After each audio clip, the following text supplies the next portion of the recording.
ಚಿತ್ರಮಿತ್ರ ವೀಕ್ಷಕರಿಗೆ ನಮಸ್ಕಾರ. ಸೊ ಈ ವಾರದಿಂದ ಒಂದು ಸ್ವಲ್ಪ ಡಿವಿಷನ್ ಅಂತ ಹೇಳಿ ಮಾಡ್ಕೊಂಡಿದ್ದೀನಿ. ಮೊದಲಿಗೆ ವಾಟ್ಸ್ ಹಾಟ್ ಅಂದರೆ ಈ ವಾರ ರಿಲೀಸ್ ಆಗಿರೋ ಒಂದು ಕನ್ನಡ ಸಿನಿಮಾ ಬಗ್ಗೆ ಮಾತಾಡ್ತೀನಿ. ಹಾಗೂ ನೆಕ್ಸ್ಟ್ ಸೆಕ್ಷನಲ್ಲಿ ಇಂಟರ್ನ್ಯಾಷನಲ್ ಫಿಲ್ಮ್ ಅಂದರೆ ಈಗ ಫೆಸ್ಟಿವಲ್ ರನ್ ಆಗ್ತಿರುವ ಒಂದು ಭಾರತ ದೇಶದ ಚಿತ್ರ ಇರಲಿ ಅಥವಾ ಹೊರದೇಶದ ಚಿತ್ರ ಇರಲಿ ಅದ್ರ ಬಗ್ಗೆ ವಿವರಣೆ ಕೊಡ್ತೀನಿ. ಹಾಗೂ ಕೊನೆಯಲ್ಲಿ ಚಿತ್ರಮಿತ್ರ ರೆಕಮೆಂಡ್ಸ್ ಅಂತ ಒಂದು ವೆಬ್ ಸೀರೀಸ್ ಯಾವುದಿದೆ ಅದರಲ್ಲಿ ಯಾವುದಾದ್ರೂ ಒಂದು ಚೆನ್ನಾಗಿರೋದು ನೀವು ಯಾವ್ದು ನೋಡ್ಬೋದು ಆ ವೆಬ್ ಸೀರೀಸ್ ಬಗ್ಗೆ ಮಾತಾಡ್ತೀನಿ. ಸೊ ಈ ವಾರ ಕನ್ನಡ ಚಿತ್ರದಲ್ಲಿ ಈ ವಾರ ರಿಲೀಸ್ ಆಗಿರುವ ಹೀರೋ ರಿಷಬ್ ಶೆಟ್ಟಿ ನಿರ್ಮಾಣ ಮಾಡಿರುವ ಚಿತ್ರ, ಹಾಗೂ ಇಂಟರ್ನ್ಯಾಷನಲ್ ಸೆಕ್ಷನ್ನಲ್ಲಿ ಪೆಬಲ್ಸ್ ಕೂಳಂಗಳ್ ಅನ್ನುವ ಒಂದು ತಮಿಳ್ ಚಿತ್ರ, ಹಾಗೂ ರೆಕಮೆಂಡ್ ಸೆಕ್ಷನ್ನಲ್ಲಿ ಚೆರ್ನೋಬಿಲ್ ಅನ್ನುವ ಒಂದು ಆಂಗ್ಲ ಭಾಷೆಯ ವೆಬ್ ಸೀರೀಸ್ ಬಗ್ಗೆ ಚರ್ಚೆ ಮಾಡ್ತೀನಿ. ಕನ್ನಡದಲ್ಲಿ ಹೊಸ ನಿರ್ದೇಶಕರು ಯಾರು ಬರ್ತಾ ಇದ್ದಾರೆ ಅವ್ರನ್ನ ನೋಡಿದ್ರೆ ನನಗೆ ಬಹಳ ಖುಷಿ ಆಗ್ತಾ ಇದೆ. ಯಾಕಂದರೆ ಈ ಸ್ಟಾರ್ ಸಿನಿಮಾ ನಿರ್ದೇಶಕರು ಯಾರು ಇರ್ತಾರೆ ಅವ್ರಿಗೆ ಒಂದು ಸ್ವಲ್ಪ ಲಿಮಿಟೇಷನ್ ಇರುತ್ತೆ. ಯಾಕಂದರೆ ಬಹಳ ಸಿನಿಮಾಗಳು ಸ್ಟಾರ್ಗೋಸ್ಕರನೇ ಮಾಡ್ಕೊಂಡು ಹೋಗ್ತಾರೆ. ಅಂಥದ್ರಲ್ಲಿ ಈ ದೊಡ್ಡ ಸ್ಟಾರ್ ಅಲ್ಲದಲ್ಲೇ ಈ ಬೇರೆ ಆ್ಯಕ್ಟರ್ಸ್ಗಳನ್ನು ಹಾಕ್ಕೊಂಡು ಸಿನಿಮಾ ಮಾಡ್ತಾರಲ್ಲ, ಐ ಥಿಂಕ್ ಅವರಿಂದ ಪ್ರಾಬಬ್ಲಿ ಚಿತ್ರರಂಗಕ್ಕೆ ಸ್ವಲ್ಪ ಒಂದು ಹೊಸ ದಿಕ್ಕಿನಲ್ಲಿ ಹೋಗುವ ಒಂದು ಸಾಧ್ಯತೆ ಒಂದು ಕಾಣ್ಬೋದು ನಾವು. ಯಾಕಂದರೆ ಇವರು ಒಂದು ಸಿನಿಮಾ ಮಾಡೋದಕ್ಕಿಂತ ಸಿನಿಮಾ ನೋಡ್ಕೊಂಡು ಸಿನಿಮಾ ಮಾಡ್ತಾರೆ. ಇವರಿಗೆ ಬೇರೆ ಭಾಷೆಯ ಸಿನಿಮಾಗಳ ಪರಿಜ್ಞಾನ ಇರುತ್ತೆ. ಒಂದು ಹಾಲಿವುಡ್ ಸಿನಿಮಾಗಳಿರಲಿ, ಕೊರಿಯನ್ ಸಿನಿಮಾ, ಜಾಪನೀಸ್ ಸಿನಿಮಾ, ಹಾಗೂ ಇಲ್ಲಿ ಭಾರತದಲ್ಲೂ ಕೂಡ ಬೇರೆ ಬೇರೆ ಭಾಷೆಯ ಸಿನಿಮಾಗಳು ಕೂಡ ನೋಡಿಕೊಂಡು ಇವರು ಸಿನಿಮಾ ಮಾಡ್ತಾರೆ. ಹಾಗಾಗಿ ಸಹಜವಾಗಿ ಆ ಸಿನಿಮಾಗಳ ಇನ್ಫ್ಲುಯೆನ್ಸ್ ಕೂಡ ನಾವು ಇವರು ಮಾಡುವ ಸಿನಿಮಾಗಳಲ್ಲಿ ನೋಡ್ಬೋದು. ಸೊ ಇವತ್ತು ರಿಲೀಸ್ ಆಗಿರುವ ಸಿನಿಮಾ ಹೀರೋ. ಸೊ ಇದರ ನಿರ್ದೇಶಕರು ಭರತ್ ರಾಜ್ ಅಂತ ಹೇಳಿ. ಸೊ ಇವ್ರ ಬಗ್ಗೆ ಹೇಳಬೇಕು ಅಂತ ಹೇಳಿದ್ರೆ ಇವರು ಸಾಕಷ್ಟು ವಿದೇಶಿ ಸಿನಿಮಾ ಕೂಡ ನೋಡಿದ್ದಾರೆ. ಹಾಗೆ ಇವರು ಮಾಡಿರುವ ಸಿನಿಮಾ ಏನಿದೆ ಇದನ್ನು ನೋಡಿದ್ರೆ ನಮಗೆ ಕ್ವಿಂಟನ್ ಟ್ಯಾರಂಟಿನೋ ಅವರ ಇನ್ಫ್ಲುಯೆನ್ಸ್ ಕಾಣುತ್ತೆ. ಸೊ ಇದು ಇನ್ಫ್ಲುಯೆನ್ಸ್ ನಾನು ಒಂದು ತಪ್ಪು ಅಂತ ಹೇಳಲ್ಲ. ಯಾಕಂದರೆ ನಾವು ಯಾವುದೇ ಒಂದು ಆರ್ಟ್ ಅಥವಾ ಒಂದು ಫಾರ್ಮ್ ಆಫ್ ಆರ್ಟ್ ನೋಡೋಕ್ಕೆ ಹೋದರೆ ಅದು ಒಂದು ಇನ್ಸ್ಪಿರೇಷನ್ ನಾವು ತೊಗೊಂಡಿರ್ತೀವಿ. ಸೊ ಹಾಗೆ ಒಂದು ಮಾಡಬೇಕು ಅಂತ ಹೇಳಿ ನಮ್ಮಲ್ಲಿ ಒಂದು ಇಚ್ಛೆ ಇದ್ದೇ ಇರುತ್ತೆ. ಸೊ ಹಾಗಾಗಿ I think it is perfectly fine to be influence. So ನಾವು ಬೇರೆ ನಿರ್ದೇಶಕರನ್ನು ಕೂಡ ನೋಡಿದ್ದೀವಿ. ಅಂದರೆ ಇವಾಗ ಕ್ರಿಸ್ಟೋಫರ್ ನೋಲನ್ ಇರ್ಬೋದು, ಡೇವಿಡ್ ಫಿಂಚರ್ ಇರ್ಬೋದು, ಅವರಿಂದ ಇನ್ಫ್ಲುಯೆನ್ಸ್ ಪಡ್ಕೊಂಡು ಕನ್ನಡ ಸಿನಿಮಾಗಳು ಬಂದಿದೆ. ಸೊ ಇದಕ್ಕಿಂತ ಮುಂಚೆ ರಕ್ಷಿತ್ ಶೆಟ್ಟಿಯವರು ಕೂಡ ಉಳಿದವರು ಕಂಡಂತೆ ಟೆರೆಂಟಿನೋ ಸ್ಟೈಲಲ್ಲೇ ಮಾಡಿದರು. ಈಗ ಟೆರೆಂಟಿನೋ ಸ್ಟೈಲ್ ಅಂತ ಹೇಳಿದ್ರೆ ಅದಕ್ಕೆ ಒಂದು ಪರ್ಟಿಕ್ಯುಲರ್ ಗ್ರಾಫಿಕ್ ವಾಯ್ಲೆನ್ಸ್ ಅಂತ ಇರುತ್ತೆ. ಸಾಮಾನ್ಯವಾಗಿ ನಾವು ಈ ಇಂಡಿಯನ್ ಸಿನಿಮಾ ಅಥವಾ ಕನ್ನಡ ಸಿನಿಮಾದಲ್ಲಿ ನೋಡಿರಲ್ಲ. ಸ್ವಲ್ಪ ಇಂಡಿಯನ್ ಸಿನಿಮಾ ಸಿನಾರಿಯೋ ನೋಡೋಕ್ಕೆ ಹೋದರೆ ಈಗ ತುಂಬ ಸಿನಿಮಾ ಆ ಟೈಪ್ ಬಂದಿದೆ. ಸ್ಲ್ಯಾಶರ್ ಫಿಲ್ಮ್ಸ್ ಅಂತ ಹೇಳ್ತಾರೆ ಅದಕ್ಕೆ. ಸೊ ಸಾಕಷ್ಟು ಸಿನಿಮಾಗಳು ಆ ಟೈಪ್ ಬಂದಿದೆ. ಸೊ ಕನ್ನಡದಲ್ಲಿ ಐ ಥಿಂಕ್ ಇದೊಂದು ಹೊಸ ಪ್ರಯತ್ನ ಅಂತಲೇ ಹೇಳ್ಬೋದು. ಮತ್ತು ಈ ಸಿನಿಮಾ ಗ್ರಾಫಿಕ್ ನಮಗೆ ಒಂದು ಎಕ್ಸ್ಪೀರಿಯನ್ಸ್ ಆಗಬೇಕು ಅಂತ ಹೇಳಿದ್ರೆ ಅದಕ್ಕೆ ತಕ್ಕಾಗಿ ಆ ಶೂಟಿಂಗ್ ಪ್ರೋಸೆಸ್ ಏನಿದೆ ಅದನ್ನು ಮಾಡಬೇಕಾಗತ್ತೆ. ಯಾಕಂದರೆ ಅದು ವಿಜುವಲ್ಸ್ ತುಂಬ ಇಂಪ್ಯಾಕ್ಟ್ಫುಲ್ ಆಗಿ ಬರಬೇಕು. ಹೀರೋ ಸಿನಿಮಾ ನೋಡಬೇಕಾದ್ರೆ ಐ ಥಿಂಕ್ ನನಗೆ ಆ ಎಕ್ಸ್ಪೀರಿಯನ್ಸ್ ಸಿಕ್ತು. ಅಂದರೆ ಟೆರೆಂಟಿನೋ ಫಿಲ್ಮಲ್ಲಿ ಏನು ಎಕ್ಸ್ಪೀರಿಯನ್ಸ್ ಸಿಗ್ತಾ ಇತ್ತೋ ಸೊ ಅದೇ ಟೈಪ್ ಎಕ್ಸ್ಪೀರಿಯನ್ಸ್ ಇದರಲ್ಲಿ ಬಂದಿದೆ. I think all the credit should go to director Bharat Raj, cinematographer Aravind Kashyap, ಮತ್ತು ಇವರು ಫೈಟ್ ಆರ್ಕೆಸ್ಟ್ರೇಟರ್ ಯಾರಿದ್ದಾರೆ, ಫೈಟ್ ಮಾಸ್ಟರ್ ಅಂತ ಏನು ಹೇಳ್ತೇವೆ, ವಿಕ್ರಮ್ ಮೋರ್ ಅಂತ ಹೇಳಿ ಅವರು, ಪ್ಲಸ್ ಅಜ್ನೀಶ್ ಲೋಕನಾಥ್. ಯಾಕಂದರೆ ಈ ಸೀಕ್ವೆನ್ಸ್ಗಳಿಗೆ ಹಿನ್ನೆಲೆ ಸಂಗೀತ ಕೂಡ ಭಾಳ ಮುಖ್ಯವಾಗಿ ಬರುತ್ತೆ. ಐ ಥಿಂಕ್ ಈ ಟೀಮ್ ವರ್ಕ್ ಏನಿದೆ ಅದು ಏನು ಗಳಿಸ್ಬೇಕು ಅಂತ ಹೇಳಿ ಹೊರಟಿದ್ದಾರೆ. ಐ ಥಿಂಕ್ ಸಾಕಷ್ಟು ಮಟ್ಟಕ್ಕೆ they have been successful.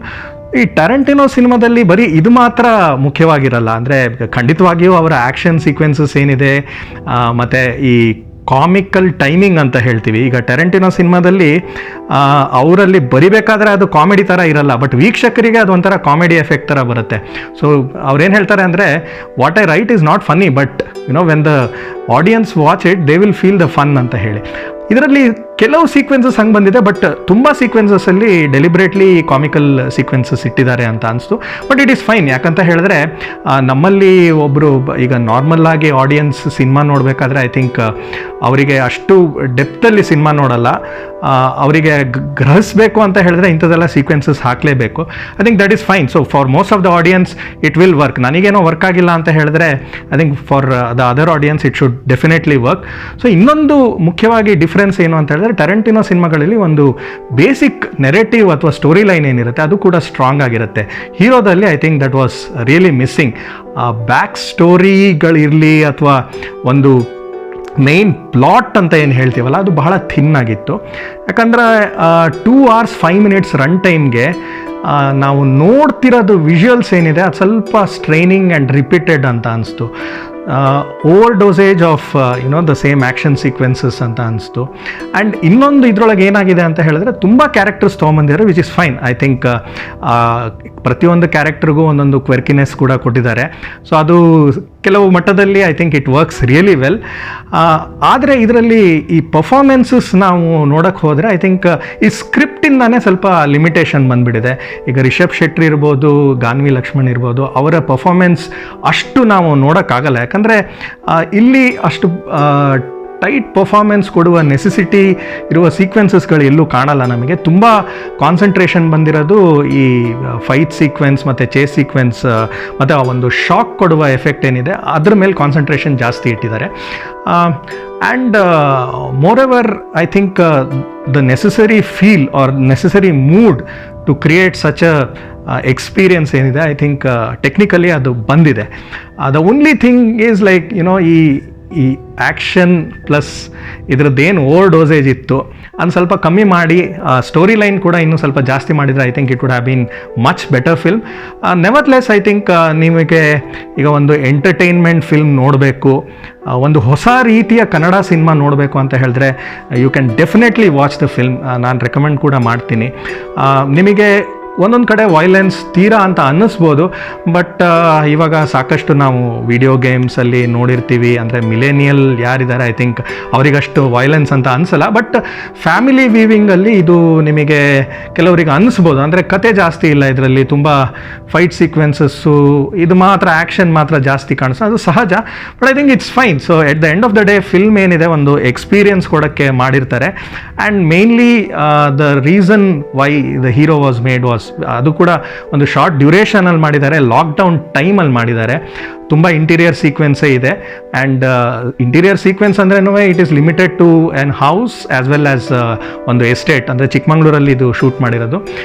ಸಿನಿಮಾಟೋಗ್ರಫಿಯಿಂದ I think cinematography and background score as well as action sequence choreography ಇದೆಯಲ್ವಾ, ಈ ಮೂರರಿಂದ ಈ ಸಿನಿಮಾ ಒಂದು ಹಂತ ಮೇಲೇ ಹೋಗಿದೆ. ಅಂದರೆ comparatively to the other Kannada cinemas ನಾವು ಏನು ನೋಡ್ತೀವಿ, ಒಂದು ಬಿಗ್ ಬಜೆಟ್ ಸ್ಟಾರ್ ಫಿಲ್ಮ್ಸ್ ಅಂತ ನಾವು ಏನು ನೋಡ್ತೀವಿ, ಅದಕ್ಕೆ ಯಾವ ರೀತಿಯಲ್ಲೂ ಒಂದು ಕಾಂಪ್ರಮೈಸ್ ಇಲ್ಲ. ನಿಮಗೆ ಆ್ಯಕ್ಷನ್ ಸೀಕ್ವೆನ್ಸ್ ನೋಡಬೇಕು ಅಂದರೆ ನಿಮಗೆ ಖಂಡಿತವಾಗಿಯೂ ಇದರಲ್ಲಿ ಸಿಗುತ್ತೆ, ಎಂಟರ್ಟೈನ್ಮೆಂಟ್ ಕೂಡ ಸಿಗುತ್ತೆ. I think you can definitely give a try to watch. Cinema ಥಿಯೇಟರ್ಗಳಲ್ಲಿ ಸಾಕಷ್ಟು ಥಿಯೇಟರ್ಗಳಲ್ಲಿ ಇನ್ನೂ ಸೇಫ್ಟಿ ಮೆಷರ್ಸು ತೊಗೊತಾ ಇದ್ದಾರೆ. ನಿಮ್ಮ ಸೇಫ್ಟಿ ನೀವು ನೋಡಿಕೊಂಡು I think you can watch this film definitely during this weekend. Pebbles Koozhangal ಅಂತ ಒಂದು ತಮಿಳ್ ಸಿನಿಮಾ ನೋಡಿದೆ. ಇದನ್ನು ನಿರ್ದೇಶನ ಮಾಡಿದವರು ವಿನೋದ್ ರಾಜ್ ಅಂತ ಹೇಳಿ. ಸೊ ಇದಕ್ಕೆ ಪ್ರೊಡ್ಯೂಸರ್ಸ್ ಆಗಿ ಬಂದಿರೋರು ಖ್ಯಾತ ನಟಿಯಾದ ನಯನತಾರ ಮತ್ತು ವಿಘ್ನೇಶ್ ಶಿವನ್. ಇದು ಯಾಕೆ ಒಂದು ಮುಖ್ಯವಾದ ಸಿನಿಮಾ ಅಂತ ಹೇಳ್ತೀನಿ. ಸೊ ಮೊದಲನೇ ಕಾರಣ, ಇದು ರಾಟರ್ಡ್ಯಾಮ್ ಫಿಲ್ಮ್ ಫೆಸ್ಟಿವಲಲ್ಲಿ ಟೈಗರ್ ಅವಾರ್ಡ್ ಗೆದ್ದಿದ್ದ ಸಿನಿಮಾ. ಟೈಗರ್ ಅವಾರ್ಡ್ ಅಂತ ಹೇಳಿದ್ರೆ ಬಹಳ ದೊಡ್ಡದಾದ ಒಂದು ಪ್ರಶಸ್ತಿ. ಅದು ನಮ್ಮ ಭಾರತದ ಸಿನಿಮಾಕ್ಕೆ ಬಂದಿದೆ ಅಂತ ಹೇಳಿದ್ರೆ ತುಂಬ ಹೆಮ್ಮೆಯ ವಿಷಯ. ಇದಕ್ಕಿಂತ ಮುಂಚೆ ಸನಲ್ ಕುಮಾರ್ ಶಶಿಧರನ್ ಅವರ ಮಲಯಾಳಂ ಸಿನಿಮಾ ಬಂದಿತ್ತು, ಸೆಕ್ಸಿ ದುರ್ಗಾ ಅಂತ, ಎಸ್ ದುರ್ಗಾ ಅಂತ ಹೇಳ ಆಮೇಲೆ ಅದು ಚೇಂಜ್ ಮಾಡಿದ್ರು ಅವರ ಹೆಸರು. ಆ ಸಿನಿಮಾ ಕೂಡ ಈ ಪ್ರಶಸ್ತಿ ಸಿಕ್ಕಿತ್ತು. ಈ ವರ್ಷ ಫೆಬ್ರವರಿಯಲ್ಲಿ ನಡೆದ ಫೆಸ್ಟಿವಲಲ್ಲಿ ಈ ಪೆಬಲ್ಸ್ ಅನ್ನೋ ಸಿನಿಮಾಕ್ಕೆ ಈ ಪ್ರಶಸ್ತಿ ದೊರೆತಿದೆ. ಸೊ ಯಾಕೆ ವಿಶೇಷವಾದ ಸಿನಿಮಾ ಅಂತ ಹೇಳಿದ್ರೆ, ಇದರಲ್ಲಿ ಈ ಮಧುರೆ ಜಾಗದಲ್ಲಿ ಒಂದು ಆ ಡಿಸ್ಟ್ರಿಕ್ಟಲ್ಲಿ, ಆ ರಾಜ್ಯ ಅಂದರೆ ಆ ಜಿಲ್ಲೆಯಲ್ಲಿ ತುಂಬ ಬಡತನ ಇದೆ. ಸಾಕಷ್ಟು ಕಡೆ ಅಲ್ಲಿ ಒಂದು ಡೆಸರ್ಟೆಡ್ ರೀಜನ್ ಅಂತಲೇ ಹೇಳ್ಬೋದು. ತುಂಬ ದೂರ ಹೋಗಿದ್ರೇನು ನಿಮಗೆ ನೀರು ಸಿಗಲ್ಲ. ಅಲ್ಲಿ ಒಂದು ಪ್ರಾಚೀನ ಒಂದು ಜೀವನ ನಡೆಸ್ತಾ ಇದ್ದಾರೆ. ಅವರಿಗೆ ಅಲ್ಲಿ ಒಂದು ಹೋಗಿ ತಲುಪುವ ಒಂದು ಸವಲತ್ತು ಕೂಡ ಇರಲ್ಲ, ಬಹಳ ಕಮ್ಮಿ ಬಸ್ಗಳು ಓಡಾಡುತ್ತೆ. ಸೊ ಅಂಥ ಜಾಗದಲ್ಲಿ ಒಂದು ಸಿನಿಮಾ ತೆಗೆದಿದ್ದಾರೆ. ಕತೆ ತುಂಬ ಸರಳವಾಗಿದೆ. ಅಂದರೆ ಇದರಲ್ಲಿ ಈ ಒಂದು ಕೆಳಮಟ್ಟದ ಒಂದು ಫ್ಯಾಮಿಲಿ ಏನಿದೆ, ಅಂದರೆ ಕೆಳಮಟ್ಟ ಅಂತ ಹೇಳಿದ್ರೆ ಆರ್ಥಿಕವಾಗಿ ಅವರಿಗೆ ಒಂದು ನೆರವಿರಲ್ಲ. ಸೊ ಗಂಡ ತುಂಬ ಕುಡಿತಾ ಇರ್ತಾನೆ, ಹೆಂಡತಿ ಏನೋ ಒಂದು ಕೆಲಸ ಮಾಡಿಕೊಂಡು ಬದುಕ್ತಾ ಇರ್ತಾಳೆ. ಆಮೇಲೆ ಅವರಿಗಿಬ್ಬರು ಮಕ್ಕಳು. ಸೊ ಗಂಡ ಹೆಂಡತಿ ಇಬ್ಬರು ಮಕ್ಕಳು, ಒಂದು ಗಂಡು ಮಗು ಒಂದು ಹೆಣ್ಣು ಮಗು. ಸೊ ಗಂಡ ಸರಿಯಾಗಿ ನೋಡ್ಕೊತಾ ಇರಲ್ಲ. ಸೊ ಹಾಗಾಗಿ ಸಹಜವಾಗಿ ಹೆಂಡತಿ ಅವ್ರ ಮನೆಗೆ ವಾಪಸ್ ಹೋಗ್ತಾಳೆ. ವಾಪಸ್ ಹೋಗೋದು ಅಂತ ಹೇಳಿದ್ರೆ ಬೇರೆ ಹಳ್ಳಿಗೆ, ಒಂದು 15 ಕಿಲೋಮೀಟ್ರ್ ಆಚೆ ಅವಳ ಹಳ್ಳಿ ಇರುತ್ತೆ. ಸೊ ಅಲ್ಲಿ ಹೋಗ್ತಾಳೆ. ಸೊ ಅವಳನ್ನು ಹುಡ್ಕೊಂಡು ಹೋಗೋದು ಏನು ಕತೆ ಇದೆ ಅಂದರೆ, ಹುಡ್ಕೊಂಡು ಹೋಗೋದು ಈ ಅಪ್ಪ ಮತ್ತು ಮಗನ ಏನು ಸೀಕ್ವೆನ್ಸ್ ಏನಿದೆ, ಸೊ ಅದನ್ನೇ ಸಿನಿಮಾವಾಗಿ ಮಾಡಿದ್ದಾರೆ. ಸೊ ಅವರು ಹೋಗ್ತಾ ಒಂದು ಬಸ್ಸಲ್ಲಿ ಹೋಗ್ತಾರೆ, ಬರಬೇಕಾದ್ರೆ ಏನೋ ಒಂದು ಕಾರಣದಿಂದ ಅವ್ರು ನಡ್ಕೊಂಬರ್ಬೇಕಾಗತ್ತೆ. ಸೊ ನಡ್ಕೊಂಬರ್ಬೇಕಾದ್ರೆ ಅವರು ತುಂಬ ಜನರಿಗೆ ಭೇಟಿ ಆಗ್ತಾರೆ. ಯಾರ್ಯಾರು ಜನರಿಗೆ ಭೇಟಿ ಆಗ್ತಾರೆ, ಅವ್ರವ್ರ ಕತೆಗಳೇನಿದೆ, ಸೊ ಅದನ್ನೆಲ್ಲ ಈ ಸಿನಿಮಾ ಎಕ್ಸ್ಪ್ಲೋರ್ ಮಾಡಿ ಅದನ್ನು ತೋರಿಸುತ್ತೆ. ಈ ಸಿನಿಮಾದಲ್ಲಿ ಬಹಳ ಕಮ್ಮಿ ಡೈಲಾಗ್ಸ್ ಇದೆ, ಅಂದರೆ ಎಷ್ಟು ಬೇಕೋ ಅಷ್ಟಿದೆ. ನಿಮಗೆ ಸುಮಾರು ಒಂದು 76 ನಿಮಿಷದಲ್ಲಿ ನೀವು ಡೈಲಾಗ್ಸ್ ತೊಗೊಂಡ್ರೆ, ನೀವು ಕಂಟಿನ್ಯೂಸ್ ಆಗಿ ತೊಗೊಂಡ್ರೆ ಒಂದು 10 ನಿಮಿಷ ಡೈಲಾಗ್ಸ್ ಇರ್ಬೋದು. ಉಳಿದಿತ್ತು ಸುಮಾರು ಒಂದು 65 ನಿಮಿಷ ತುಂಬ ಸೈಲೆನ್ಸ್ ಆಗಿದೆ. ಸೈಲೆನ್ಸ್ ಅನ್ನೋದಕ್ಕಿಂತ ಸೌಂಡ್ ಡಿಸೈನ್ ಅಂತ ಏನು ಹೇಳ್ತೀವಲ್ಲ ಅದನ್ನು ತೊಗೊಂಡಿದ್ದಾರೆ. ಈ ಡೆಸರ್ಟೆಡ್ ರೀಜನ್ ಏನಿದೆ ಅದು ತುಂಬ ಚೆನ್ನಾಗಿ ಅವರು ತೋರಿಸಿದ್ದಾರೆ. ಅಲ್ಲಿ ಬರುವ ಗಾಳಿ ಏನಿದೆ, ಅಲ್ಲಿ ಬರುವ ಒಂದು ಹೀಟ್ ಏನಿದೆ, ಅದು ನಾವು ನೋಡಬೇಕಾದ್ರೇ ನಮಗೆ ಎಕ್ಸ್ಪೀರಿಯನ್ಸ್ ಆಗುತ್ತೆ. ಸೊ ಆ ರೀತಿಯಲ್ಲಿ ಒಂದು ಸಿನಿಮಾಟೋಗ್ರಫಿ ಇರಲಿ, ಒಂದು ಸೌಂಡ್ ಡಿಸೈನ್ ಇದೆ, ಅದನ್ನು ಮಾಡಿದ್ದಾರೆ. ಸೊ ಮುಖ್ಯವಾಗಿ ಐ ಥಿಂಕ್ ಒಂದು ಭಾರತ ದೇಶದ ಬಡತನ ತೋರಿಸ್ಲಿಕ್ಕೆ ಸಾಕಷ್ಟು ಬೇರೆ ದೇಶಗಳಿಂದ ಬಂದು ಸಿನಿಮಾ ಮಾಡಿ ತೋರಿಸ್ತಾರಲ್ವ. ಈಗ ರೀಸೆಂಟ್ಲಿ ಒಂದು ವೈಟ್ ಟೈಗರ್ ನೋಡಿದ್ದೀವಿ, ಅದಕ್ಕಿಂತ ಮುಂಚೆ ಸ್ಲಮ್ ಡಾಗ್ ಮಿಲಿಯನೇರ್. ಸೊ ಅದರಲ್ಲಿ ಹೇಗೆ ಅಂತ ಹೇಳಿದ್ರೆ, ಈಗ ಈ ಹೊರ ದೇಶದವರು ಬಂದುಬಿಟ್ಟು ಒಂದು ನೋಡ್ತಾರಲ್ವ, ಸೊ ಅವ್ರಿಗೆ ಒಂದಿಷ್ಟು ಸ್ಪಾಟ್ಸ್ಗಳಿರುತ್ತೆ. ಬಾಂಬೆಯಲ್ಲಿ ಇತ್ತಿಂಥ ಕಡೆ ಹೋದರೆ ಬಡತನ ಕಾಣುತ್ತೆ ಅಂತ, ಅದನ್ನು ಮಾತ್ರ ಕ್ಯಾಪ್ಚರ್ ಮಾಡ್ತಾರೆ. ಬಟ್ ಈ ಸಿನಿಮಾದಲ್ಲಿ ಕ್ಯಾಪ್ಚರ್ ಮಾಡಿರೋದಿದೆಯಲ್ವಾ, I think this is what real India is, real poor India is ಅಂತ ನಾನು ಹೇಳೋಕ್ಕೆ ಇಷ್ಟಪಡ್ತೀನಿ. ಯಾಕಂದರೆ ಅಲ್ಲಿ ಕೆಲವರು ಆದಿವಾಸಿ ಥರ ಬದುಕುವ ಜನರಿದ್ದಾರೆ. ಅವರಿಗೆ ಅಲ್ಲಿ ಕುಡಿಯೋಕ್ಕೆ ನೀರಿಲ್ಲ, ತಿನ್ನಲಿಕ್ಕೇನು ಪದಾರ್ಥಗಳಿಲ್ಲ. ಅವರು ಇಲಿಯನ್ನು ಹಿಡ್ಕೊಂಡು ಜೀವನ ಮಾಡ್ತಾ ಇದ್ದಾರೆ. ಆ ಇಲಿ ಹಿಡಿಯೋದು ಕೂಡ ಅವರ ಒಂದು ವಿಧಾನ ಇದೆ. ಸೊ ಅದನ್ನು ಕೂಡ ಈ ಸಿನಿಮಾದಲ್ಲಿ ತೋರಿಸಿದೆ. ಅಂದರೆ ಇದು ಡಾಕ್ಯುಮೆಂಟ್ರಿ ಥರ ನಿಮಗೆ ಕಾಣ್ಬೋದು ನೀವು ವಿಷುವಲ್ಸ್ ನೋಡಿದ್ರೆ, ಬಟ್ ಅದಕ್ಕೆ ಒಂದು ಕಥಾವಸ್ತು ಚೆನ್ನಾಗಿ ಜೋಡಿಸಿದ್ದಾರೆ. ಅಂದರೆ ಈಗ ಅಪ್ಪ ಮಗ ನಡ್ಕೊಂಡು ಹೋಗ್ತಿರುವ ಹಾದಿ ಏನಿದೆ, ಸೊ ಅದರ ಅಕ್ಕಪಕ್ಕದಲ್ಲಿ ಆಗುವ ಏನೇನು ಕಥೆಗಳಿದೆ ಅದನ್ನು ಚೆನ್ನಾಗಿ ತೋರಿಸಿದ್ದಾರೆ. ಆಮೇಲೆ ಎಂಡಿಂಗ್ ಶಾಟಲ್ಲೂ ಕೂಡ ಆ ಜಾಗದಲ್ಲಿ ಒಂದು ನೀರಿನ ಸಮಸ್ಯೆ ಏನಿದೆ ಅದು ಒಂದು ಸ್ವಲ್ಪ ಜಾಸ್ತಿ ಉದ್ದ ತೋರಿಸಿದ್ದಾರೆ. ಅದು ನೋಡಬೇಕಾದ್ರೆ ನನಗೆ ಅನಿಸ್ತು ಅಂದರೆ ಯಾಕೆ ಇಷ್ಟು ಜಾಸ್ತಿ ತೋರಿಸ್ತಾ ಇದ್ದಾರೆ ಅಂತ ಹೇಳಿ. ಬಟ್ ಅದನ್ನು ಅವರು ಕ್ಲೋಷರ್ ಕೊಡ್ತಾರಲ್ಲ ಆ ಶಾಟ್ಗೆ, ಆವಾಗ ನಿಮಗೆ ಪರ್ಫೆಕ್ಟ್ಲಿ ಅದು ಯಾಕೆ ಅವ್ರು ಅಷ್ಟು ಜಾಸ್ತಿ ತೋರಿಸಿದ್ದಾರೆ ಅಂತ ಹೇಳ್ಬಿಟ್ಟು ನಮಗೊಂದು ತಲೆ ಮೇಲೆ ಹೊಡೆದಂಗೆ ಆಗುತ್ತೆ. ಐ ಥಿಂಕ್ ಒಂಥರ ಈ ಸಿನಿಮಾದಲ್ಲಿ ಒಂದು ಕೂಗಿದೆ, ಅಂದರೆ ಹೀಗಿದೆ ನಮ್ಮ ದೇಶ, ಹೀಗಿದೆ ಕೆಲವರು ಜನರ ಬದುಕು ಅಂತ ಹೇಳಿ. ಸೊ ಹಾಗಾಗಿ ಈ ಸಿನಿಮಾಕ್ಕೆ ಐ ಥಿಂಕ್ ಅವಾರ್ಡ್ ಕೊಟ್ಟಿರೋದು ಬಹಳ ಸೂಕ್ತವಾಗಿದೆ ಅಂತ ನಾನು ಹೇಳ್ತೀನಿ. ಸೊ ಇದು ನಿರ್ದೇಶನ ಮಾಡಿದ್ದವರು ವಿನೋದ್ ರಾಜ್ ಯಾರಿದ್ದಾರೆ, ಸೊ ಅವರು ಟ್ರೈನ್ಡ್ ಫಿಲ್ಮ್ ಮೇಕರ್ ಅಂತ ಅಲ್ಲ, ಅವರು ಪಾಪ ಒಂದು ಗಾರ್ಮೆಂಟ್ ಫ್ಯಾಕ್ಟ್ರಿಯಲ್ಲಿ ಕೆಲಸ ಮಾಡ್ತಾಯಿದ್ರು. ಅವರಿಗೂ ಕೂಡ ತುಂಬ ಬಡತನ ಇತ್ತು. ಮದುರೆಯಲ್ಲಿ ಅವರು ಕೆಲಸ ಮಾಡಬೇಕಾದ್ರೆ ತುಂಬ ಕಡೆ ಈ ಫಿಲ್ಮ್ ಶೂಟಿಂಗ್ ನೋಡಬೇಕಾದ್ರೆ ಅವರು ಹೋಗಿಬಿಟ್ಟು ಅದನ್ನು ನೋಡೋರು, ಅಂದರೆ ಆನಂದ ಪಡೋರು. ತಾನೂ ಕೂಡ ಒಂದು ದಿನದಲ್ಲಿ ಸಿನಿಮಾ ಮಾಡಬೇಕು ಅಂತ ಹೇಳಿ. ಆಮೇಲೆ ಅದನ್ನು ಬಿಟ್ಟು ಅವರು ಒಂದು ಈ DVD ಶಾಪ್ ಏನಿರುತ್ತೆ ಅಲ್ಲಿ ಕೆಲಸ ಮಾಡ್ತಾರೆ. ಸೊ ಅಲ್ಲಿ ಅವರಿಗೆ ಸಾಕಷ್ಟು ವರ್ಲ್ಡ್ ಸಿನಿಮಾಗಳು ನೋಡಿ ಒಂದು ಅದರದ್ದೊಂದು ಅಭ್ಯಾಸ ಆಗುತ್ತೆ, ಮತ್ತು ಒಂದು ಬೇರೆ ರೀತಿಯ ವಿಜುವಲ್ ಸ್ಟೈಲಲ್ಲಿ ಸಿನಿಮಾ ಹೇಗೆ ತೆಗಿಬೋದು ಅಂತ ಹೇಳಿ ಅವರಿಗೊಂದು ಅರಿವು ಬರುತ್ತೆ. ಸೊ ಈ ಪೆಬಲ್ಸ್ ನೋಡಬೇಕಾದ್ರೆ ನನಗೆ ಒಂದು ಸೀಕ್ವೆನ್ಸ್ ಬರುತ್ತೆ, ಒಂದು ಬಸ್ಸಲ್ಲಿ ಜಗಳ ಆಗ್ತಾ ಇರುತ್ತೆ. ಅದನ್ನು ಅವರು ತೋರಿಸಿರೋದು ರೀತಿ ಇದೆಯಲ್ವಾ, ಐ ಥಿಂಕ್ ಅದನ್ನು ನೋಡಿದ ತಕ್ಷಣ ನಾನು ಅಂದ್ಕೊಂಡ್ಬಿಟ್ಟೆ, ಈ film maker one of the very important film makers of India ಅಂತ ಅನ್ಸ್ಬಿಡ್ತು. ಯಾಕಂದರೆ ಆ ರೀತಿ ಟ್ರೀಟ್ಮೆಂಟ್ ನಾನು ದೊಡ್ಡ ಡೈರೆಕ್ಟ್ರು ಕೂಡ ಮಾಡಿರೋದು ನಾನು ನೋಡಿರಲಿಲ್ಲ. ಅದನ್ನು ಇವ್ರು ಮಾಡಿ ತೋರಿಸಿದ್ದಾರೆ. ಅಂಥದ್ದೇ ಬೇರೆ ಸೀಕ್ವೆನ್ಸಸ್ ಕೂಡ ಈ ಸಿನಿಮಾದಲ್ಲಿ ನಾವು ನೋಡ್ಬೋದು. ಐ ಥಿಂಕ್ ಒಂದು ಜಾಸ್ತಿ ನಾನು ಇದಕ್ಕಿಂತ ಮುಂಚೆ ರಿವ್ಯೂ ಮಾಡಿರೋದು ಫಿಲ್ಮ್ ಬಗ್ಗೆನೂ ಹೇಳಿದೆ. ಯಾಕಂದರೆ ಅಲ್ಲಿ ಕಥಾವಸ್ತು ಕಮ್ಮಿ ಇತ್ತು, ತುಂಬ ಜಾಸ್ತಿಯಾಗಿ ತೋರಿಸಿದ್ದಾರೆ ಆ್ಯಕ್ಷನ್ ಸೀಕ್ವೆನ್ಸಸ್. ಇದರಲ್ಲೂ ಕೂಡ ಕಥಾವಸ್ತು ಕಮ್ಮಿ ಇದ್ರೂ ಕೂಡ ಅವರು ಸೈಲೆನ್ಸಸ್ಸಲ್ಲಿ ತುಂಬ ಸಿನಿಮಾ ತೋರಿಸಿದ್ದಾರೆ. ಬಟ್ ವ್ಯತ್ಯಾಸ ಏನು ಅಂತ ಹೇಳಿದ್ರೆ, ಈ ಸೈಲೆನ್ಸಲ್ಲಿ ತುಂಬ ಸ್ಟೋರಿ ಇದೆ, ಇದರಲ್ಲಿ ರಿಪಿಟೇಟಿವ್ ಅಂತ ಅನಿಸಲ್ಲ ನಮಗೆ. ಇದರಲ್ಲೊಂದು ಹ್ಯೂಮನ್ ಎಮೋಷನ್ಸ್ ಏನಿದೆ ಅದು ಜಾಸ್ತಿಯಾಗಿ ನಮಗೆ ಕಾಣಬರುತ್ತೆ. ಸೊ ಒಂದು ಪ್ಯೂರ್ ಸಿನಿಮಾ ಅಂತ ಏನು ಹೇಳ್ತೀವಿ, ಅಂದರೆ mainly through visuals, mainly through sounds ನಾವೇನು ಎಕ್ಸ್ಪೀರಿಯನ್ಸ್ ಮಾಡಬೇಕು ಅಂತ ಏನು ಅಂದ್ಕೊತೀವಿ, ಸೊ ಇದು ಎಲ್ಲ ಈ ಸಿನಿಮಾದಲ್ಲಿದೆ. ಆ್ಯಂಡ್ ಇದು ಇವಾಗ ರಾಟರ್ಡ್ಯಾಮಲ್ಲಿ ಮಾತ್ರ ಪ್ರೀಮಿಯರ್ ಆಗಿದೆ. ಇದಾದಮೇಲೆ ಸಾಕಷ್ಟು ದೊಡ್ಡ ಚಲನಚಿತ್ರೋತ್ಸವಕ್ಕೆ ಇದು ಹೋಗುತ್ತೆ.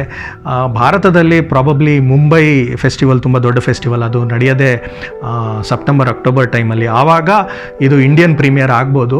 ಸೊ ಬಹುಶಃ 2022ರಲ್ಲಿ ಇದು ಥಿಯೇಟ್ರಿಕಲ್ ರಿಲೀಸ್ ಆಗ್ಬೋದು. ಯಾಕಂದರೆ ಅವರಿಗೆ ಈ ಥಿಯೇಟ್ರಿಕಲ್ಲಿ ಈ ಸಿನಿಮಾ ರಿಲೀಸ್ ಆಗಬೇಕು ಅಂತ ತುಂಬ ಆಸೆ ಇದೆ. ಯಾಕಂದರೆ ಇದು ಪ್ರತಿಯೊಬ್ಬರ ಭಾರತೀಯ ನೋಡಬೇಕಾಗುವ ಒಂದು ಸಿನಿಮಾ ಅಂತ ಅವ್ರು ಕೂಡ ಹೇಳ್ತಾರೆ.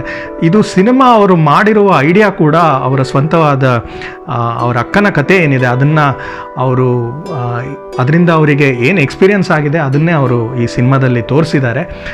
ಮತ್ತು ಈ ಸಿನಿಮಾ ಅವರು ಒಂದು ತೆಗೆದಾದಮೇಲೆ ಸುಮಾರು 70% ಇದು ಸಿನಿಮಾ ತೆಗೆದಿದ್ರು. ಆಮೇಲೆ ಅವರಿಗೆ ದುಡ್ಡಿರಲಿಲ್ಲ.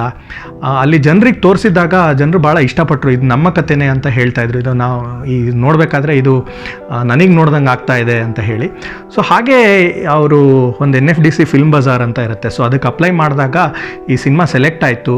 ಅವ್ರು ಗೋವಾಕ್ಕೆ ಹೋದಾಗ ಅವರು ಕೆಲವ್ರ ಜೊತೆ ಡಿಸ್ಕಷನ್ ಮಾಡಿ ಈ ಸಿನಿಮಾದ ಟ್ರೈಲರ್ ತೋರಿಸಿದ್ರು. ಆ ಟ್ರೈಲರ್ ನೋಡಾದಮೇಲೆ ಅವ್ರಿಗೆ ಚೆನ್ನೈಯಲ್ಲಿ ನಯನತಾರಾ ಅವ್ರ ಜೊತೆ ಮೀಟಿಂಗ್ ಆಯಿತು. ಸೊ ಅವರು ನೋಡಿಬಿಟ್ಟು ಇನ್ನು ಉಳಿದಿರೋದು ಏನಿದೆ ನಾವು ಫಂಡ್ ಮಾಡ್ತೀವಿ ಅಂತ ಸಿನಿಮಾ ಕಂಪ್ಲೀಟ್ ಮಾಡಿದ್ರು. ಸಿನಿಮಾ ಕಂಪ್ಲೀಟ್ ಮಾಡಾದಮೇಲೆ ಐ ಥಿಂಕ್ ಫಿಲ್ಮ್ ಫೆಸ್ಟಿವಲ್ಗೆ ಹೋಗ್ತಾ ಇದೆ. ಸೊ ಅಲ್ಲೆಲ್ಲ ಇವಾಗ ಪ್ರಶಂಸೆ ಗಳಿಸ್ತಾ ಇದೆ. ಅಲ್ಲಿ ನೋಡಿರೋರೆಲ್ಲ ತುಂಬ ಇಷ್ಟಪಟ್ಟಿದ್ದಾರೆ. ಇಲ್ಲೂ ಕೂಡ ಭಾರತದಲ್ಲೂ ಕೂಡ ಈ ಸ್ಕ್ರೀನರ್ ಯಾರ್ಯಾರು ನೋಡಿದ್ದಾರೆ ಅವರು ಕೂಡ ತುಂಬ ಇಷ್ಟಪಟ್ಟಿದ್ದಾರೆ. ಆ್ಯಂಡ್ ಪ್ರಾಯಶಃ ನೀವು ಯಾರೇ ನೋಡಿದ್ರೇನೋ ಐ ಥಿಂಕ್ ಇದೊಂದು ಮುಖ್ಯವಾದ ಸಿನಿಮಾ ಅಂತ ನೀವು ಹೇಳ್ತೀರಾ. ಸೊ 2022 ತನಕ ಪ್ರಾಯಶಃ ಕಾಯಬೇಕಾಗತ್ತೆ. ಐ ಥಿಂಕ್ ನೀವು ಅದು ಬಂದಾಗ ಖಂಡಿತವಾಗಿಯೂ ನೋಡಿ. ಪೆಬಲ್ಸ್ ಕೂಳಂಗಲ್ ಅಂತ ಹೇಳಿ ಈ ಸಿನಿಮಾ ಹೆಸರು. ಸೊ ಈ ವಾರ ಚಿತ್ರಮಿತ್ರ ರೆಕಮೆಂಡ್ಸಲ್ಲಿ ನಾನು ಚೆರ್ನೋಬಿಲ್ ಅನ್ನುವ ವೆಬ್ ಸೀರೀಸ್ ಬಗ್ಗೆ ಮಾತಾಡ್ತೀನಿ. ಸೊ ಚೆರ್ನೋಬಿಲ್ ಅನ್ನೋದು ಹಾಟ್ಸ್ಟಾರಲ್ಲಿ ನಿಮಗೆ ಸಿಗುತ್ತೆ. ಇದರದ್ದು 5 ಎಪಿಸೋಡ್ಸ್ ಇದೆ. ಪ್ರತಿಯೊಂದು ಎಪಿಸೋಡ್ 1 ಗಂಟೆ ಕಾಲ ಇದೆ. ಬಹಳ ಮುಖ್ಯವಾಗಿ ಒಂದು ಇಂಪಾರ್ಟೆಂಟ್ ಹಿಸ್ಟ್ರಿಯನ್ನು ಇವರ ಈ ವೆಬ್ ಸೀರೀಸಲ್ಲಿ ಕ್ಯಾಪ್ಚರ್ ಮಾಡಿದ್ದಾರೆ. ಚೆರ್ನೋಬಿಲ್ ಅನ್ನೋದು ಒಂದು ರಷ್ಯಾದಲ್ಲಿ ಜಾಗ. ಇದು ನಡೆಯೋದು USSR ಅಂತ ಏನಿತ್ತು ಆ ಟೈಮಲ್ಲಿ ನಡೆದಿರೋದು ಕತೆ ಇದು. ಇವಾಗ ಅಫ್ಕೋರ್ಸ್ ಅದು ಲಿಥುವೇನಿಯಾದಲ್ಲಿ ಎಲ್ಲೋ ಇದೆ ಆ ಜಾಗ. ಬಟ್ ಪ್ರೈಮರಿಲಿ ಇದು ಒಂದು ಅಪಘಾತ, ನ್ಯೂಕ್ಲಿಯರ್ ಪವರ್ ಪ್ಲ್ಯಾಂಟಲ್ಲಿ ಒಂದು ರಾತ್ರಿ ನಡೆಯುವ ಅಪಘಾತ. ಅದರಿಂದ ಈ ಮನುಷ್ಯತ್ವಕ್ಕೆ ಎಷ್ಟು ತೊಂದರೆ ಆಯಿತು ಅಂತ ಹೇಳಿ ಇದರಲ್ಲಿ ತೋರಿಸಿದ್ದಾರೆ. ಯಾಕಂದರೆ ಇವಾಗ ಈ ಪರಮಾಣು ಅಂತ ಏನು ಹೇಳ್ತೇವೆ, ಈಗ ನ್ಯೂಕ್ಲಿಯರ್ ರಿಯಾಕ್ಟರ್ ಅಥವಾ ನ್ಯೂಕ್ಲಿಯರ್ ಎನರ್ಜಿ ಅಂತ ಏನು ಹೇಳ್ತೀವಲ್ಲ, ಸೊ ಅದೇನಾದರೂ ಹೆಚ್ಚು ಕಮ್ಮಿ ಆದರೆ ಅದರ ರೇಡಿಯೇಷನ್ ಅಂತ ಒಂದಿರುತ್ತೆ. ಸೊ ಆ ರೇಡಿಯೇಷನ್ನು 1-2 ದಿನದಲ್ಲಿ ಹೋಗೋದಲ್ಲ, ಅದು ವರ್ಷಾನುಗಟ್ಟಲೆ ಇರುತ್ತೆ. ಅಂದರೆ 1000 ವರ್ಷ ತನಕ ಅದರ ಎಫೆಕ್ಟ್ ಇರುತ್ತೆ. ಸೊ ಇವಾಗ ಒಂದು ನ್ಯೂಕ್ಲಿಯರ್ ಪ್ಲ್ಯಾಂಟ್ದು ಒಂದು ಕೋರ್ ಅನ್ನೋದು ಏನಿರುತ್ತೆ, ಅಂದರೆ ತುಂಬ ಒಂದು ಇಂಪಾರ್ಟೆಂಟ್ ಭಾಗ ಏನಿರುತ್ತೆ ಅದೇ ಒಂದು ಬಾಂಬ್ ಥರ ಎಕ್ಸ್ಪ್ಲೋಡ್ ಆದರೆ ಅದರ ಪರಿಣಾಮ ಏನಾಗ್ಬೋದು, ಎಲ್ಲೆಲ್ಲಿ ತನಕ ಹೋಗ್ಬೋದು, ಅದರ ಪರಿಣಾಮ ಯಾರ್ಯಾರಿಗೆ ಕಷ್ಟ ಆಗ್ಬೋದು ಅಂತ ಹೇಳಿ ಈ ವೆಬ್ ಸೀರೀಸಲ್ಲಿ ತುಂಬ ಚೆನ್ನಾಗಿ ಅಂದರೆ ಈ 5 ಎಪಿಸೋಡ್ ಏನಿದೆ ಪ್ರತಿಯೊಂದು ಎಪಿಸೋಡ್ ನಿಮಗೆ ಒಂಥರ ಗ್ರಿಪ್ಪಲ್ಲಿ ಕೂರಿಸ್ಕೊಂಡು ಅಂದರೆ ನೋಡಿಸ್ಕೊಂಡು ಹೋಗುತ್ತೆ. ಇದು 2019ರಲ್ಲಿ ರಿಲೀಸ್ ಆಗಿತ್ತು. ತುಂಬ ಅವಾರ್ಡ್ಸ್ ಕೂಡ ಸಿಕ್ಕಿದೆ. ಇದರಲ್ಲಿ ಇವಾಗ ಈ ಹಿಸ್ಟ್ರಿ ಇರೋದ್ರಿಂದ ಇದಕ್ಕೊಂದು ಹಿಸ್ಟಾರಿಕಲ್ ಆ್ಯಕ್ಯುರಸಿ ಅಂತ ಕೂಡ ಹೇಳ್ತಾರೆ. ಅಂದರೆ ಎಷ್ಟು ನಿಜ ಎಷ್ಟು ಸುಳ್ಳು ಅಂತ. ಸೊ ತುಂಬ ಜನ ಕೇಳ್ತಾರೆ ಇದು ನಿಜವಾಗಿಯೇ ತೆಗೆದಿದ್ದಾರೆ, ಅಂದರೆ ಹೇಗೆ ಆಗಿತ್ತು ಹಾಗೇ ತೆಗೆದಿದ್ದಾರೆ ಅಂತ ಹೇಳಿದ್ದಾರೆ. ಆದರೆ ಕೆಲವು ಕ್ಯಾರೆಕ್ಟರ್ಸ್ಗಳನ್ನು ಸ್ವಲ್ಪ ಕೆಟ್ಟ ದೃಷ್ಟಿಯಲ್ಲಿ ತೋರಿಸಿದ್ದಾರೆ. ಅವರಷ್ಟು ಕೆಟ್ಟವ್ರು ಇರಲಿಲ್ಲ ಅಂತ ಕೆಲವರ ಅನಿಸಿಕೆ ಕೂಡ ಇದೆ. ಆದರೆ ನೀವು ಈ ಸೀರೀಸ್ ನೋಡಬೇಕಾದ್ರೆ ನಿಮಗೆ ಏನೇನು ಅನಿಸುತ್ತೆ ಅಂತ ಹೇಳಿದ್ರೆ, ಅಲ್ಲಿ ಒಂದು ಪೊಲಿಟಿಕಲ್ ಪವರ್ ಏನಿರುತ್ತೆ, ಅಲ್ಲಿ ಒಂದು ಹೈರಾರ್ಕಿ ಏನಿದೆ, ಅಂದರೆ ಮೇಲಿನ ಒಂದು ಕ್ಯಾಪಿಟಲಿಸ್ಟ್ ಒಂದು ರಿಜೀಮ್ ಇರ್ಬೋದು, ಮತ್ತು ಕೆಳಮಟ್ಟದಲ್ಲಿ ನಾವು ಕೆಲಸ ಮಾಡೋರು ಜನ ಯಾರಿರ್ತಾರೆ ಅವ್ರ ಮೇಲೆ ದಬ್ಬಾಳಿಕೆ ಹೇಗಾಗುತ್ತೆ, ಸೊ ಅದನ್ನೆಲ್ಲ ಈ ಸೀರೀಸಲ್ಲಿ ನೀವು ಚೆನ್ನಾಗಿ ನೋಡ್ಬೋದು. ಅಂದರೆ ಅಲ್ಲಿಯ ಕಂಪ್ಲೀಟ್ ಏನು ಹೈರಾರ್ಕಿಕಲ್ ಸ್ಟ್ರಕ್ಚರ್ ಏನಿದೆ ಈ ಸೀರೀಸಲ್ಲಿ ನೀವು ಗುರುತಿಸ್ಕೋಬೋದು.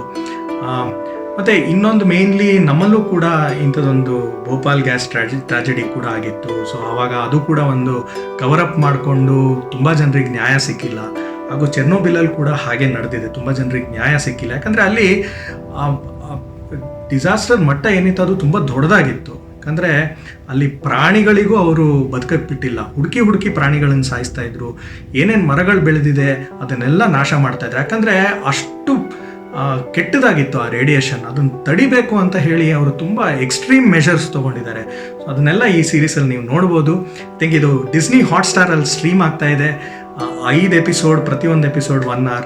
ನೀವು ಖಂಡಿತವಾಗಿಯೂ ಐ ಥಿಂಕ್ ಈ ಸೀರೀಸ್ ನೋಡಲೇಬೇಕು ಅಂತ ಹೇಳಿ ನಾನು ರೆಕಮೆಂಡ್ ಮಾಡ್ತೀನಿ, ಸ್ಟ್ರಾಂಗ್ಲಿ ರೆಕಮೆಂಡ್ ಮಾಡ್ತೀನಿ. ಯಾಕಂದರೆ ಇಂಥದ್ದೆಲ್ಲ ನೋಡಿದ್ರೆ ನಮ್ಮ ಇಂಥದ್ದೊಂದು ಸಿನಿಮಾ ರೂಪಕದಲ್ಲಿ ತೋರಿಸುವ ಒಂದು ಏನು ಎಫೆಕ್ಟಿವ್ನೆಸ್ ಇರುತ್ತೆ ಅದನ್ನು ನಾವು ನೋಡ್ಬೋದು. ಹಾಗೂ ನಮ್ಮ ಪರಿಜ್ಞಾನ ಕೂಡ ಐ ಥಿಂಕ್ ಇದನ್ನೆಲ್ಲ ನೋಡಿದಾಗ ನಮ್ಮ ನಮಗೆ ಗೊತ್ತಾಗುತ್ತೆ, ಅಂದರೆ ಇಂಥದ್ದೆಲ್ಲ ನಡೆದಿದೆ ಅಂತ ಕೂಡ ಗೊತ್ತಾಗುತ್ತೆ. ಸೊ ಹಾಗಾಗಿ ನೀವು ಖಂಡಿತವಾಗಿಯೂ ಇದನ್ನೊಂದು ನೋಡಬೇಕು ಅಂತ ಹೇಳಿ ನಾನು ವಿನಂತಿ ಮಾಡ್ಕೊತೀನಿ. ಈ ಮಾಹಿತಿ ಕೊಟ್ಟ ಹಾಗೆ ನೀವು ಸಿನಿಮಾಗಳನ್ನು, ವೆಬ್ ಸೀರೀಸ್ಗಳನ್ನು ನೋಡ್ತೀರಾ ಅಂತ ಅನ್ಕೋತೀನಿ. ಮುಂದಿನ ವಾರ ಮತ್ತೆ ಭೇಟಿಯಾಗುವ ಹೊಸ ಸಿನಿಮಾ, ಹೊಸ ವೆಬ್ ಸೀರೀಸ್ ಬಗ್ಗೆ ಚರ್ಚೆ ಮಾಡಲಿಕ್ಕೆ. ಧನ್ಯವಾದ.